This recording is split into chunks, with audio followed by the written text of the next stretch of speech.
nyika yedu waishanda variwo mbao dzavo dzavanoita mabasa ese vanoda kuti amwe tife tiri maropa mabasa mashanu pamunhu mweche.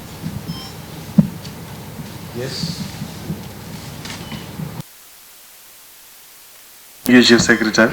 My name is Mukudze Chingwere from the Herald. My first questions are direct to the Minister of Foreign Affairs and International Trade. Prof, what are Zimbabwe's strategic priorities as the incoming chair of COMESA? And also, how does Zimbabwe intend to enhance regional integration and trade among COMESA member states during its chairmanship?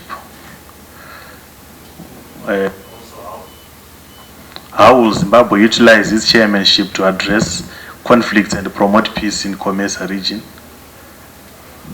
Also, on that COMESA issue, you can also address what are Zimbabwe's key objectives in vying for a seat in the United Nations Security Council, and how do they align with its role in COMESA? Also, to the Minister of Foreign Affairs, with your indulgence, Chief Secretary, just wanted to ask about the bus disaster that happened in South Africa. Can I go ahead? Yes. Thank you. Honorable Minister, can you elaborate on the plans for the state-assisted funeral offered by President Mnangagwa? How will the process be managed? Also, how is the Ministry of Foreign Affairs coordinating communication with the families of the deceased to ensure they receive necessary support? Then lastly, on that issue, what long-term strategies is the ministry or is government considering to prevent such tragedies from occurring in the future? Thank you, Chief Secretary. Yes. Wallace. Thank you, Chief Secretary. Wallace Rushizo from the Herald newspaper. My question is directed at the Foreign Affairs Minister. Minister, Zimbabwe has been recognized as the #1 country to visit.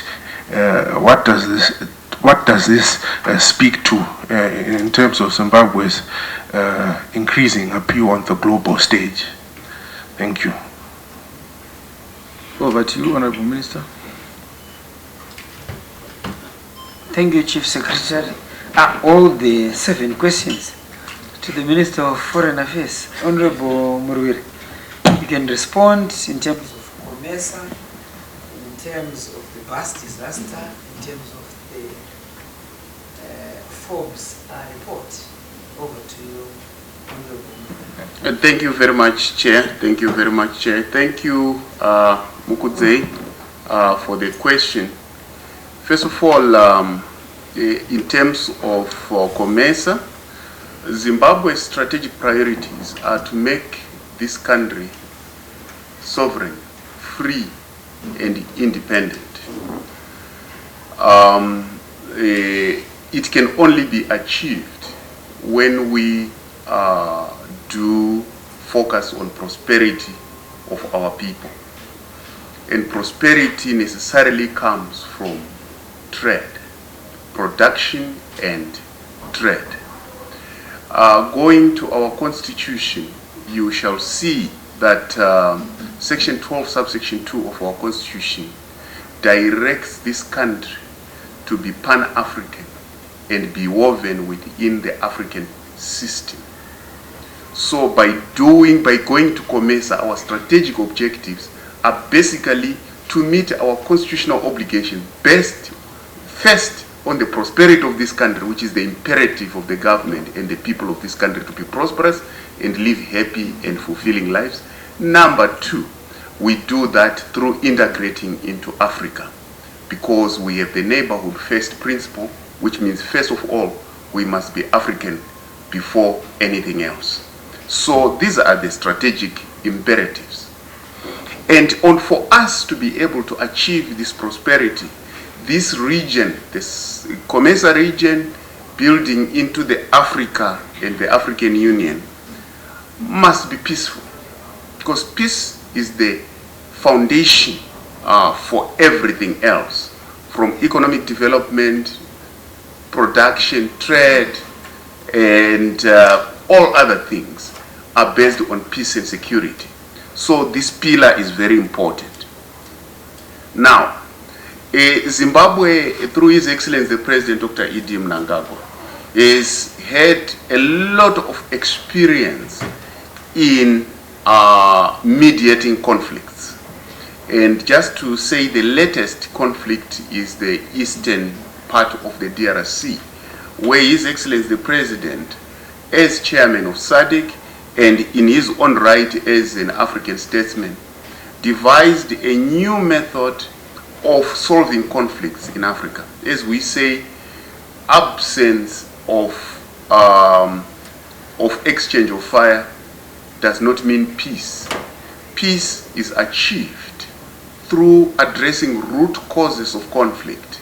And one of the issues that has happened in the eastern part of the DRC is to address the issue of addressing root causes of conflict, first of all through the SADC mechanism, and then he made sure that we aligned and worked together with the East African community through to the African Union in order to solve problems in the eastern part of DRC. So this experience helps the region as we go into COMESA to make sure that we use this experience to solve wider conflicts in Africa by mediating and making sure that this is the foundation that we can use for future prosperity. And this is coming at a time when His Excellency the President has launched Zimbabwe's bid to be in the Security Council.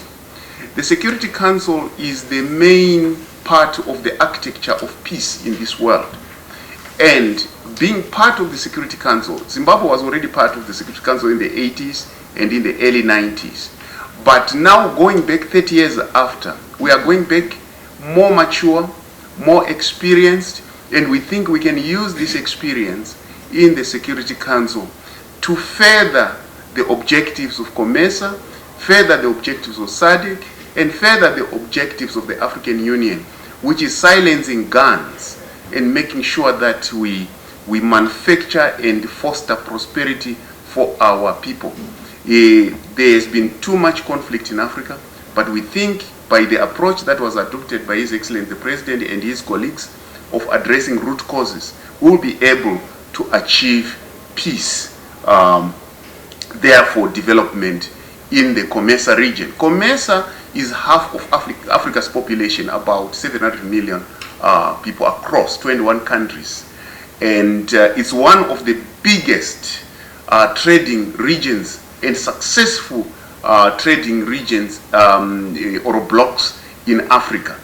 Just to know that there is about 700 million people coming from Libya to Tunisia via Egypt to Ethiopia, going down to Eswatini. It's a very huge, and Madagascar, huge trading bloc. So we believe that the strategic objectives of Zimbabwe and of Africa will be met through all these processes that I have described. I hope I have answered you on this one. Now going to the bus disaster, yes, there is an unfortunate, very unfortunate accident that occurred on a bus that was coming from Eastern Cape, coming through to Zimbabwe and Malawi. His Excellency the President, Dr. E.D. Mnangagwa, already issued a statement yesterday pledging support for our families. This is in compliance with, of course, Section 35 of our Constitution, which says we must protect our citizens at home and abroad, and this time it's abroad. So His Excellency already did his constitutional obligation to promise what is to happen, and I want to tell you what happened on the ground. We received a call from the Honorable Lamola in the morning, who is the Foreign Minister of South Africa. I received the call on my phone to tell me, as the Minister of Foreign Affairs, what had happened, and they had already released the Minister of Transport to go and visit that site together with our staff at the embassy. As you know, we are represented in South Africa by our ambassador, Ambassador Ahmad Ziripi, and we have consular services. The work of consular services in the external environment is to look after Zimbabweans. That's our job. The job of the Minister of Foreign Affairs is to look after Zimbabweans who are living outside the country to the best of our ability as we are mandated to do. So they already went to the ground yesterday in the morning and confirmed that there were about 91 people on the bus, and this included people who are not Zimbabweans, of course, and unfortunately we lost about 40 plus people. Some survived, they are in hospital, and we are waiting for forensics from the South African police, which is His Excellency already thanked the South Africans for the help that they are rendering to our citizens, the victims of the disaster. And this is what we are basically doing. In terms of long-term strategy, I'm not too sure how to explicitly tell you that this is an accident. Accidents happen, and they are unfortunate. However, accidents happen and they're unfortunate. But it is very important that we wait for the report from the South African police on exactly what happened through our embassy, through our consular services, to know exactly what happened so that we can be able to devise strategies for the future if indeed there was too much of human error. But we can't conclude yet. We don't want to speculate because officials are working on this issue, and we trust that this will be done very well. Of course, caution is needed on the road, and as well as other factors might include fatigue. I don't want to say that is the cause because we are still waiting for the report, but there are certain factors that have to be included when one is moving on the road: the fitness of the vehicle, the fitness of the driver, the issue of fatigue and so forth. But among all these factors, we will be informed by the South African police exactly what happened. But in the meantime, we are concentrating on making sure that we are helping people who are still in hospital. His Excellency has promised that we are going to pay for their hospital bills, as well as repatriating both the alive, the living and the deceased to their home, which is Zimbabwe. So government is doing its utmost best to make sure that we do everything that the country has to do. Now, I hope I have answered on that one and left some gaps. Those gaps are to be filled by the report that is going to come through from the South African authorities and our authorities on the ground, Zimbabwean authorities. Now, Zimbabwe number one. This is big news, and it's a vindication of His Excellency's efforts through his point ministries, including the Ministry of Tourism, who have been promoting Zimbabwe in a very big way. You know, Zimbabwe has been subject in the past of negative reporting. But Zimbabwe is very resilient because Great Zimbabwe does not disappear because it has been negatively reported. Victoria Falls does not disappear because it has been negatively reported. At some point, the truth comes, but it always comes with efforts. His Excellency's approach to foreign policy has always been to build the image of this country to what it is, to engage, to re-engage. And these efforts of engagement and re-engagement are now beginning to be very difficult to ignore. And the facts on the ground are telling us that Zimbabwe is a gem. Zimbabwe is indeed a gem, and it has been proven now by the Forbes magazine that Zimbabwe is a place to visit in 2025. And I would like to say in 2025, in 2026, in 2027 going forward. So Zimbabwe is the place to visit. This is a testament of the work that has been done by His Excellency through his ministries, Minister of Tourism, Minister of Foreign Affairs, and all other government agencies that are responsible for making sure that the image of this country is built and it is maintained, including this ministry that we are using right now, which is the Minister of Information, to make sure that the story of Zimbabwe is broadcast and the world knows exactly what is happening. So Zimbabwe is a gem indeed, and we want to pay congratulations to His Excellency the President for having done so well, led his team so well, that we are at where we are, and we are expecting a better and better and better and better future towards the Vision 2030, towards the Africa we want in 2063. So thank you very much. Thank you very much, Honorable Minister, for responding to those questions. Can we move to the last set of questions? Yes. Okay, thank you, Chief Secretary. I'm Stanley James from ZBC. Again, my question is also directed to the Minister of Foreign Affairs and International Trade. I think based on what has been alluded to in the cabinet report, post-cabinet report, that our Vice President Moadi was also at the Osaka Expo. Now that it has ended, can you just tell us what lessons were learned by Zimbabwe, and to what extent did that Expo benefited Zimbabwe, or as well as how it really put Zimbabwe on the map? Thank you very much. Yes. Yeah, Tinashamatama from Martin So TV. So my questions are centered on the Inga 3 hydro transmission project. So how much electricity are we going to be benefiting from this project? Also, when are you expecting to complete this project? Approximately how much was invested into this project? Also, how far have you gone with this project? Thank you. Thank you so much. My name is Latro Nyangu from ZTN.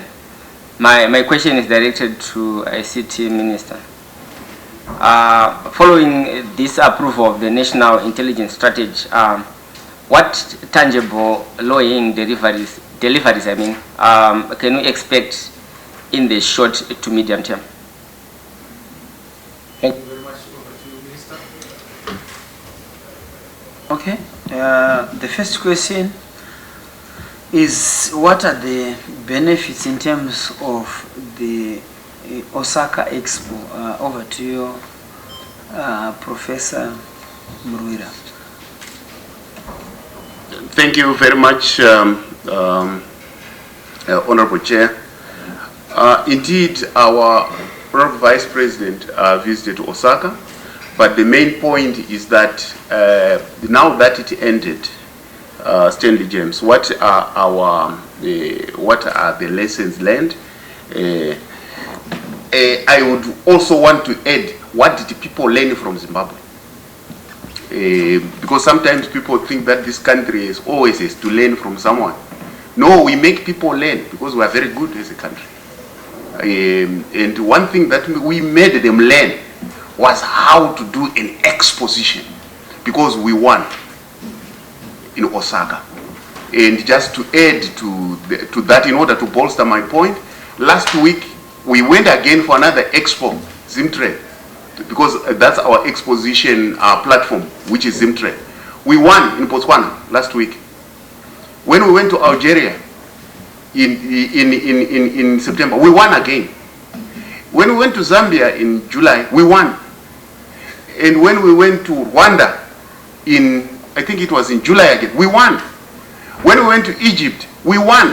So we are win. When we went to Mozambique again, Maputo, we won. So, and when we went to Eswatini, we won. So Zimbabwe is good.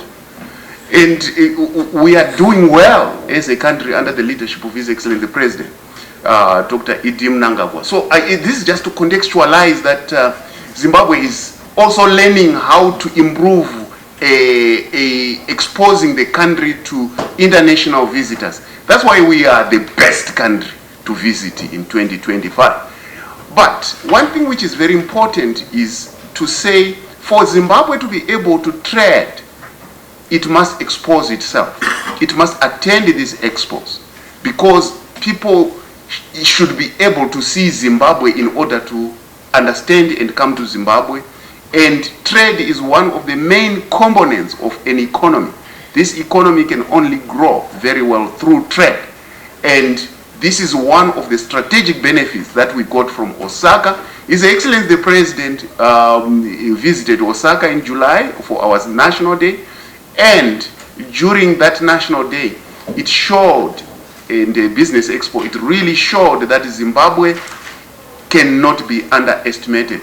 We are doing our best. We can always learn more, but we are doing our best to make sure that this country is on the world stage to do its trade, to do its tourism, and basically to improve the lives of the people of this country, and as a constitutional obligation. So we learned a lot, but they also learned from us a lot. I do not brag too much about Zimbabwe, but I think Zimbabwe has to brag itself, because it looks like we're doing extremely well. I thank you. Thank you, Honorable Murwira. The second question I'll respond, but I'll ask the third question, Honorable Tatenda Anastasia Mavetera, to respond to the artificial intelligence questions. Over to you, Minister. Okay, thank you very much, Honorable Chair. Let me thank Mr. Nyangu for that very important question. For us, we are very happy for this great milestone as a country. Being included on part of the 16 countries in Africa who already have got existing policies in terms of artificial intelligence.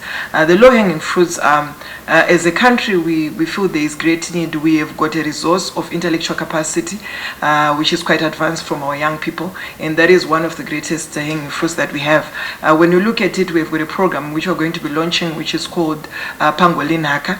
And on this program, what we want to do is we're going to be creating a centralized platform where young people can then be able to access data and resources to do with how they can invest more in terms of artificial intelligence. So there we are going to see them coming up with computational resources. We are going to see them even coming up with even access to a lot of licenses which are becoming very difficult for young people to access. So therefore there we are going to see young people becoming innovators, investing more, coming up with AI-centered startups. Secondly, we're also looking at the issue of infrastructure. There's a great opportunity for us there to enhance our digital infrastructure as a country. We have our high performance computing center, which is at UZ, and now we are happy that there is also another opportunity for us now to make sure that we invest greatly in our cyber security systems. We also invest in terms of our digital infrastructure, providing for more connectivity, providing for also access to this connectivity to our young people. We also see an opportunity for enhancing our e-government systems. I'm glad to say that we have already concluded on our investment, on our enterprise architectural modeling, and as a country there is great need for us to have to have more systems in terms of our government, making sure that at least they become more digitalized as ever. So therefore, with the coming of this strategy, we feel that there is great need for us to invest greatly on our e-government system, and we see that there is also that great opportunity. And again, another opportunity which is also there with this AI strategy is one program which we are calling Digital Muri, where we are saying that we want the whole family to be digitalized. We want to deploy more digital skills training across the country. We have got the 1.5 million coding program, and we also have got the cyber security digital skills program. All these programs are meant to make sure that we equip our young people with the requisite skills for the future. And therefore we feel that with the coming of this AI strategy, we have already come up with a plan to say how are we going to make sure we deploy more digital skills, we train our people, and they become more resourced. And of course, us creating more opportunities for young people to continue innovating. Our president has been clear. He said, dream as much as you dream. We want you to innovate. We want young people to invest in developing our country. So there is a great opportunity for us to become an AI producer and not an AI consumer. And this is a great opportunity for us. So we are very happy with this AI strategy, and we are saying this is going to leapfrog us to digitalize Zimbabwe as we journey towards Vision 2030. Thank you. Thank you, Honorable Minister. I want to respond to members of the fourth estate that for today, Cabinet approved an intergovernmental MOU on cooperation regarding the establishment and development of the INGA 3 transmission lines project. That's what Cabinet approved. But also to highlight that electricity is one of the most important common denominators in terms of macroeconomic growth for respective countries, and in this particular case for the Democratic Republic of Congo, for South Africa, for Zambia, for Botswana, as well as the importance being highlighted by the fact that Zimbabwe is a member of SADC, and also Zimbabwe participates in power pooling initiatives. And the approval today is going to highlight Zimbabwe's importance in terms of regional integration. And also to highlight that, yes, there are preliminary studies that have been done before in terms of the implementation and development of the INGA 3 project, which is a hydro power project which will be utilized within the SADC region. But also to highlight that the INGA 3 project will generate around 40,000 megawatts in terms of power, which is the hydropower from the Congo River. So this intergovernmental MOU will necessitate the establishment of a transmission infrastructure initiative in terms of interconnectors and many other infrastructure initiatives in order to connect the rest of the SADC region. So this is a very important MOU which was approved by Cabinet in terms of the Constitution of Zimbabwe. Thank you. Thank you very much, Honorable Ministers, for responding to those questions. We've come to the end of today's post-Cabinet press briefing. Thank you very much, colleagues.